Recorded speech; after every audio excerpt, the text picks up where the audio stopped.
Hello friends, இது உங்கள் pop cine. ஏழாவது மூவி ரிவ்யூவில் 14 பிளேட்ஸ் படத்தோட ரிவ்யூ தான் பார்க்க போகிறோம். எந்த படத்தோட ரிவ்யூ போகிறதுக்கு நம்ம சேனல் சப்ஸ்கிரைப் பண்ணி உங்கள் ஃப்ரெண்ட்ஸ் பண்ணி சப்போர்ட் பண்ணுங்கள்.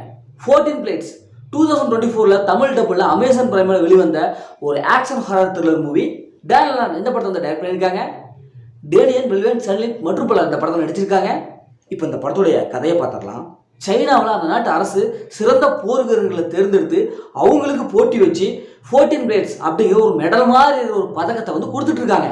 இப்போ இந்த முறை இந்த போட்டியில் நம்ம ஹீரோ எப்படி கலந்துக்கிட்டு அதை வின் பண்ணுறாரு, அப்படி வின் பண்ணும்போது அவருக்கு என்னெல்லாம் பிரச்சனை ஏற்படுது, இறுதியில் அவர் வின் பண்ணாரா இல்லையா அப்படிங்கிறதா இந்த படத்துடைய ஆன்லைன். இப்போ இந்த படத்துடைய பாசிட்டிவ் பார்த்துடலாம். பாசிட்டிவ்னாவே அந்த படத்தை நடிச்சு எல்லாமே சூப்பராக பர்ஃபார்ம் பண்ணியிருக்காங்க. படத்தோட சண்டை காட்சி தான் ஏன்னா பர்ஃபெக்டாக இருக்குது. ஒவ்வொரு அந்த வால் பிக்சர்ஸ் எல்லாம் பார்க்கும்போது டே சாமி என்னடா அது இப்படி பொழந்த கட்டுறாங்களே அப்படின்ட்டு இருக்கு. எப்போ பார்த்தாலும் சண்டை சண்டை சண்டை. ஆனால் அந்த சண்டை பார்க்கும்போது சலிக்கிறீங்க. ஏன்னா அந்தளவுக்கு சும்மா பூந்து விளையாடுறாங்க. அதுவும் ஹீரோலாம் அநியாயத்துக்கு டப்பு டுப்புன்னு பறந்து அப்படியே கத்தி சண்டை போடுறாரு. அதெல்லாம் பார்க்கும்போது நல்லாவே இருக்கு. அதே மாதிரி சினிமோட்டோகிராஃபி அந்த சண்டை போடுறாங்களே அந்த அளவுக்கு அந்த கேமராக்கள் படுபயமாக இருக்கு. அந்த அளவுக்கு எடுத்துருக்காங்க. சும்மா வளைச்சு எடுத்துருக்காங்க. சினிமோட்டோகிராஃபி பக்காவான ஒரு ஹை குவாலிட்டி விசுவல் பட்ட கொடுத்துருக்காங்க. அதே மாதிரி பியூஜிக் மியூசிக் அந்த ஃபைட் சீன்ஸ்க்கு ஏற்றவரை பியூஜிக் மியூசிக் செம்மையாக வந்திருக்கு. சும்மா கஷ்டம் டஃபுங்கிறாங்க. அந்த அதே அளவுக்கு சும்மா தரமான ஒரு பியூஜிக் கொடுத்துருக்காங்க. அந்த எல்லா கேரக்டரும் ரொம்ப சூப்பராக வந்திருக்கு. ஏன்னா எங்கே பார்த்தாலும் சண்டை சும்மா சண்டையே தான் போடுறாங்க. படம் ஃபுல்லாக ஃபைட்டு தான். ஃபர்ஸ்ட் ஹாஃப்லாம் சூப்பராக இருக்குது. ஏன்னா அவங்க சொல்ல வந்த அந்த கதைகள் வந்து படத்தில் ஸ்டோரியிலேயே நல்லா இருக்குது. ஏன்னா பழைய கதையாக இருந்தாலும் ஒரு ஆக்ஷன் சீக்வன்ஸுக்கு என்ன ஸ்டோரியோ அந்த ஸ்டோரியில் எனக்கு கொடுத்துருக்காங்க. இப்போ இந்த படத்துடைய மைனஸை பார்த்துடலாம்.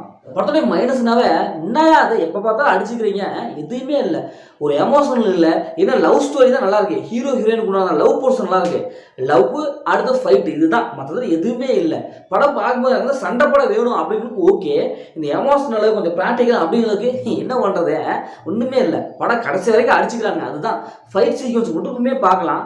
மற்றபடி படத்தில் ட்விஸ்ட் அண்ட் டர்னிங்கே இல்லை. அது செகண்ட் ஹாஃப்லாம் ஃபுல்லாக ஃபைட்டு, கிளைமேக்ஸ் வரைக்கும் ஃபைட்டு தான். எந்த விதமான ட்விஸ்ட் அண்ட் டர்னிங்கே மேல் பண்ணவே முடியல. ஒரு திடீர்னு பார்த்தா ஃபைட் வந்துருது, அடுத்தது ஒரு சீன் ஃபைட்டு, இப்படி தான் இருக்குது. கிளைமேக்ஸ் அதே மாதிரி தான். வழக்கமான யார் ஒரு ஹீரோ வந்து ஜெயிக்கிறான் அதே கிளைமேக்ஸை இந்த படத்தை கொடுத்துருக்காங்க. அதனால் கிளைமேக்ஸ் அந்த அளவுக்கு பெருசாக நம்மளை இம்ப்ரெஸ் பண்ணவே இல்லை. எனக்கு ஃபைட் சீன்ஸ் எல்லாம் வேணும் அப்படிங்கிறது ஒரு தரமான படம். அதே மாதிரி ஃபைட்டை தவிர்த்து மற்றபடி எமோஷனல் ட்விஸ்ட் அண்ட் ஹாரர் அதெல்லாம் வந்து கண்டிப்பாக உங்களுக்கு பிடிக்காது. மொத்தத்தில் இந்த படம் ஒரு ஒன் டைம் வச்சு தான் நான் உங்களுக்கு படம் சொன்னேன். ஓகே பஸ் இதே மாதிரி அடுத்த ஒரு புதிய மூவியில் சந்திப்போம். படம் இது உங்கள் கவி பாரதி.